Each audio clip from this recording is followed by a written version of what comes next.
with people, and that how it helps get rid of addictions. Let me give you an interesting way of getting rid of temptations or not acting upon temptations. This is a true story. This is a sheikh, an Arabic sheikh that I happened upon for the qadr of Allah, maybe so I can share it with people. And this sheikh solves every problem you present him with 2 rak'at. Every problem you present him, he solves it with 2 rak'at. So, and I heard him explaining this. He says, a guy came to me, he said, "Ya sheikh, I look at women a lot." One of those guys. He's always peeking at women. I call those brothers at their peak performance. Yeah? So he's peeking all the time and everything. He says, "Sheikh, help me. I look at women too much." The sheikh said, "It's really simple, but you have to commit to this. Every time you look at a woman," and I don't mean accidental look or like, you just business dealing look where there's no desire involved, but like look.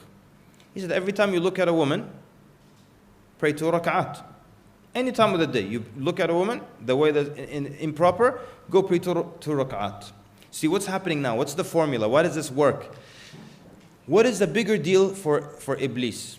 Does Iblis love that you look at a woman more so than he hates that you pray 2 rak'at to Allah? He hates that you pray 2 rak'at to Allah more than his love that you disobey by looking at a woman. True? So he said, every time you pray 2 rak'at, you look at a woman, pray 2 rak'at. The guy said, I'm a kind of a receptionist. A lot of women. He said, just pray 2 rak'at. The guy said, the first day I prayed like 5 times, 10 rak'at. The next day I prayed 8 rak'at.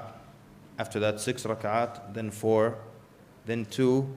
Then he said, after that, before I even look, if I hear a woman coming, like I hear her voice, she's on the phone, or I hear her high heels, tuck, tuck, tuck, like that, the shaitan will tell me, don't look.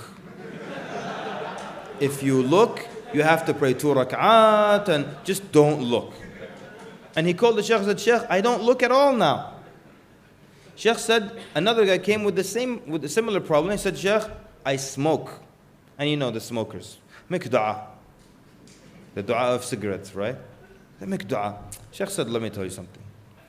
Every time you smoke a cigarette, make fresh wudu. Even if you have wudu, make fresh wudu and pray 2 rak'at.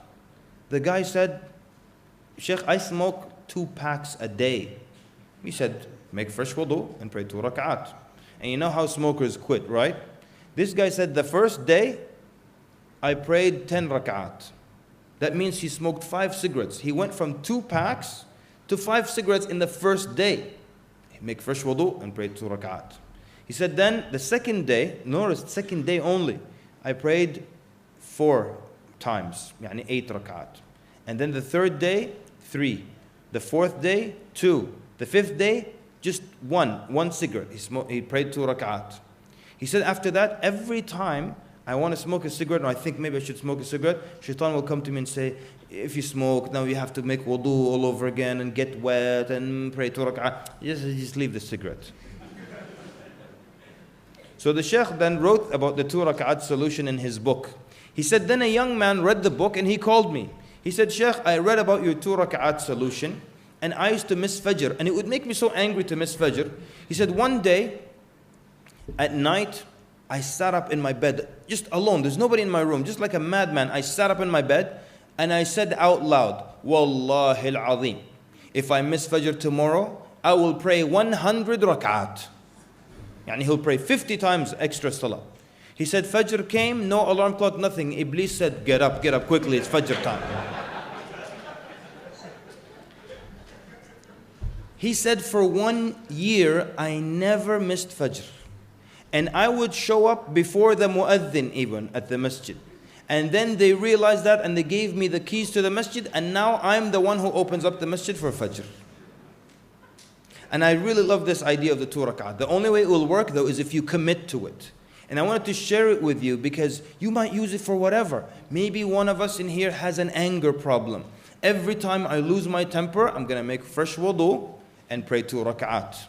And the Prophet ﷺ said, when you lose your temper, the shaitan moves you around wherever he wants to take you. Just like the Prophet ﷺ likened it to how you move a donkey around. You just take the reins and you steer the donkey anywhere, the donkey just goes with you. The shaitan will make you do things you would never do. when you're angry. Yani when you're angry, He makes you do things you would never do otherwise. He steers you like that. So maybe now I want to break this hold of the shaitan on me. And every time I lose my temper, I make wudu and I pray 2 rak'at. After that, the shaitan would not want you to lose your temper. You're about to get upset, he'll tell you, calm down, brother, calm down. No need for 2 rak'at right now.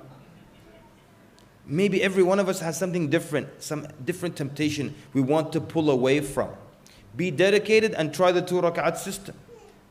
Give it a shot, give it a try. But you have to be dedicated to it. Because the shaitan's with you the whole time. And if he sees that sometimes you do it and then you're just bluffing the other times, oh, okay, this guy's not serious. But if you're serious, he doesn't want you to make 2 more rak'at. And he'll stop trying to entice you. Yes, it is true. I can fight temptations with Allah Azza wa Jal. I can't fight it with 2 rak'at. And I'm not going to allow anyone to come to me and say, you're unrealistic and you need a therapist. Well, some people need a therapist. Some things can be solved. These are actual examples of people who